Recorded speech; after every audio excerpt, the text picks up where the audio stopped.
खुदी को कर बुलंद इतना कि हर तकदीर से पहले खुदा बंदे से खुद पूछे बता तेरी रज़ा क्या है। आसमान इल्म के माहर मुनीरो और इस चमनिस्तान उल्फतो मोहब्बत के मुअत्तर फूलो, अस्सलामु अलैकुम व रहमतुल्लाहि व बरकातुहू। हज़रात ज़ी वक़ार हज़रत इकबाल का ये शेर तो बारहा नज़रों के सामने से गुज़रता, लेकिन इसकी अमली तस्वीर कहीं नज़र नहीं आई। तो इसकी अमली तस्वीर जब नज़र आती है तो सीरत सैयदना सिद्दीक़ अकबर में नज़र आती है। करीम आका सल्लल्लाहु अलैहि वसल्लम असहाब से फरमाते हैं कि ऐ मेरे असहाब, लाओ अपना अपना माल अल्लाह की रज़ा के लिए मेरी बारगाह में पेश करो। सैयदना उमर फ़ारूक भी वहीं तशरीफ़ फरमा थे। दिल में ये हसरत ले के उठते हैं कि आज मैं अबू बकर सिद्दीक से आगे बढ़ जाऊंगा। इसी हसरत को ले के घर गए। घर में जितना माल पड़ा था उसे दो हिस्सों में तकसीम किया। आधा अहलो अयाल के लिए छोड़ गए और आधा ला के हुजूर के कदमों पे निसार कर दिया। सरकार ने पूछा, ए उमर, घर वालों के लिए कुछ छोड़ के आए हो? जी या रसूल अल्लाह, जितना लेके आया हूं इतना ही अहलो अयाल के लिए छोड़ के आया हूं। तो इतनी देर में सैयदना सिद्दीक़ अकबर भी तशरीफ ले आए। आपने जितना माल था वो सारा सरकार की बारगाह में ढेर कर दिया, हत्ता के लिबास भी उतार दिया और टाट के लिबास के ऊपर कांटों के तकमे लगा के सरकार की बारगाह में हाजिर हो गए। सरकार पूछते हैं, ए अबू बकर, बता घर वालों के लिए क्या छोड़ के आया है? तो कहते हैं, या रसूल अल्लाह सल्लल्लाहु अलैहि वसल्लम, जितना भी माल था सारा ले आया हूं। सरकार ने पूछा, सिद्दीक, तूने घर वालों के लिए कुछ छोड़ना नहीं था? अहलो अयाल की तुझे फिक्र कोई नहीं? तो जब ये फरमाया तो सैयदना सिद्दीक़ अकबर के जवाब को हजरत अल्लामा इकबाल ने फरमाया कि ए दीदाए महो अंजुम फरोग गिर, ऐ तुझसे दीदाए महो अंजम फरोग गिर, है तेरी जात बाइसे तकवीन रोजगार। फरमाते हैं कि या रसूल अल्लाह सल्लल्लाहु अलैहि वसल्लम, ये जो चांद और सितारे हैं, या रसूल अल्लाह, ये भी आपके चेहरे की खैरात लेते हैं।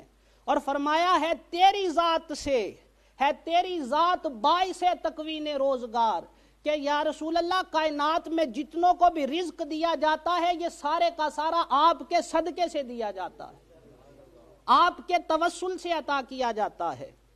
तो फिर फरमाया, परवाने को शमा और बुलबुल को फूल, बस सिद्दीक के लिए है खुदा का रसूल, बस। इधर बात खत्म कर दी।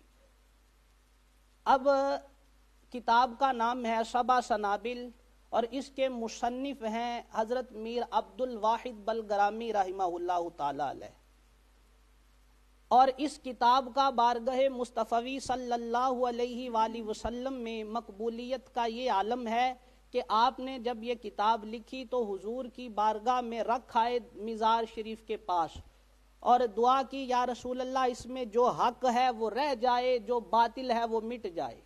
अगले रोज आके उस किताब को देखा तो उस किताब के दिबाचा के अंदर ये बात लिखी हुई है कि सफ़ा नंबर 3 और 4 गायब था, बाकी किताब वैसी ही थी।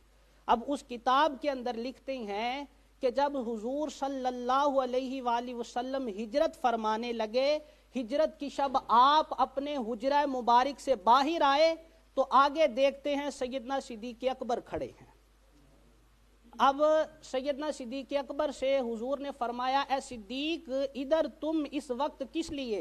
तो सैयदना सिद्दीक़ अकबर अर्ज करते हैं, या रसूल अल्लाह सल्लल्लाहु अलैहि वसल्लम, 3 साल हो चुके हैं इस बात को। या रसूल अल्लाह, आपने फरमाया था रात के इस पहर मुझे हुक्म दिया जाएगा हिजरत करने का, मैं अल्लाह के हुक्म से हिजरत कर जाऊंगा। तो या रसूल अल्लाह, आज 3 बरस हो चुके हैं, रात के इस पहर में रोज आके यहाँ खड़ा हो जाता हूँ, कहीं ऐसा ना हो कि शायद आज अल्लाह की तरफ से हुक्म आ जाए और सरकार मुझे लिए बगैर कहीं चले ना जाए। कहते हैं आज 3 बरस हो गए हैं, रात के इस पहर में मैं आके हर रोज यहाँ खड़ा हो जाता हूँ या रसूल अल्लाह, आपके इंतजार में। और आप जब सैयदना सिद्दीक़ अकबर रदी अल्लाह ताला अन्हो غار میں تھے، اور غار میں عالم یہ تھا کہ سیدنا صدیق اکبر کی ران مبارک پر سرکار کا سر تھا۔ سرکار نے جب اپنا سر رکھا ہوا تھا تو سیدنا صدیق اکبر سرکار کے چہرے کی زیارت کر رہے تھے، دیکھ رہے تھے، بلکہ میں تو یوں کہتا ہوں کہ آپ کے چہرے کی تلاوت کر رہے تھے۔ جب آپ کے چہرے کی طرف دیکھتے تو کبھی پڑھتے والضحیٰ، کبھی پڑھتے واللیل اذا سجا، کبھی پڑھتے والقمر، کبھی یاسین پڑھتے، کبھی کہتے طٰہٰ، کبھی الم نجعل لہ عینین، کبھی پڑھتے ولسانا وشفتین، اور کبھی پڑھتے ما زاغ البصر وما طغیٰ۔ گویا سیدنا صدیق اکبر سرکار کے چہرے کی زیارت نہیں کر رہے تھے بلکہ قرآن کے پاروں کی تلاوت کر رہے تھے۔ اور ایک نظم، وہ پہلا مددگار پہلا صحابی، وہ پہلا مددگار پہلا صحابی، نبی نے جسے ہر قدم پہ دعا دی، وہ افضل بشر بعد از انبیاء ہے، وہ جانے صداقت ہے، جانے وفا ہے، فرشتے اسی کی اداؤں کے عاشق، فرشتے اسی کی اداؤں کے عاشق، اسی کی نمازوں دعاؤں پہ عاشق، نبیوں سے کم تر اماموں سے اعلیٰ، نبیوں سے کم تر اماموں سے اعلیٰ، محمد سے ہر دم وفا کرنے والا، نبیوں سے کم تر اماموں سے اعلیٰ، محمد سے ہر دم وفا کرنے والا، اور بشر کی شرافت کا معیار ٹھہرا، بشر کی شرافت کا معیار ٹھہرا، صداقت کا اونچا وہ مینار ٹھہرا، وہ چلتا ہوا ایک باب حرم تھا، وہ سارے کا سارا تھا قرآن جیسا، خدا کے وہ ایک ایک فرمان جیسا، خدا اس سے راضی ہوا وہ خدا سے، خدا اس سے راضی ہوا وہ خدا سے، کہیں قدسی آمین اس کی دعا پہ، وہی ثانی اثنین کا ہے مخاطب، اسی کے لیے ہیں بڑے سب مراتب، جھکاتا تھا نظریں عمر اس کے آگے، کھڑا ہو کے شاموں سحر اس کے آگے، وہ کتنا بڑا ہے خدا جانتا ہے، وہ کیسے بنا ہے خدا جانتا ہے۔ وآخر دعوایا ان الحمدللہ۔